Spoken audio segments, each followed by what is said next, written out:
নমো মা লক্ষ্মী দেবী। হ্যালো বন্ধুরা, কেমন আছো তোমরা? আশা করছি সবাই খুব ভালো আছো। আজকে তোমাদের সাথে শেয়ার করব আজ বাড়িতে লক্ষ্মী পুজো, প্রসাদ রান্না, পুজোর প্রস্তুতি সবটাই তোমাদের সাথে শেয়ার করব। তো দেখো সকালবেলায় কিন্তু এই সমস্ত জোগাড়জাতি হয়ে গেছে। তো চলছে ওদিকে পুজো, আচ্ছা এইদিকে চলছে অফিসের টুকটাক রান্না বান্না। যেহেতু আজকে বাড়িতে লক্ষ্মী পুজো, তো প্রসাদই আমাদের রান্নাবান্না হবে, কিভাবে হবে সবটাই শেয়ার করব।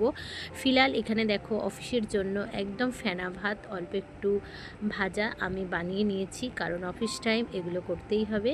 তো সেটা এটা সকালের তদবিষ্ণু পরমং পদং সদা পশ্যন্তি সূরয় দিবিব চক্ষুরাততম। রান্নাবান্না হয়, নমঃ আর এখানে সমস্ত প্রস্তুতি হয়েই গেছে।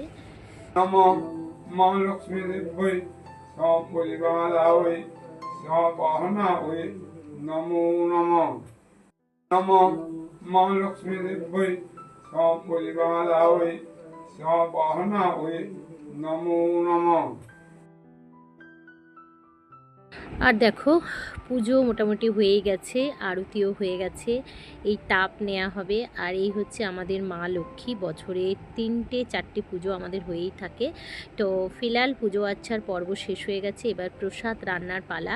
ঠাকুরের যে নৈবেদ্য চাল, সেই চালটা দিয়েই কিন্তু আজকে আমরা দুপুরে রান্নাবান্না করে খাওয়া দাওয়া করবো। এখানে দেখো দেখতে পাচ্ছ মটর ডাল, আলু, আর এখানে হচ্ছে ঠাকুরের চাল। তো এইটাই আজকে রান্নাবান্না হবে। আপাতত এইটুকু তোমাদের সাথে শেয়ার করলাম। কেমন লাগলো অবশ্যই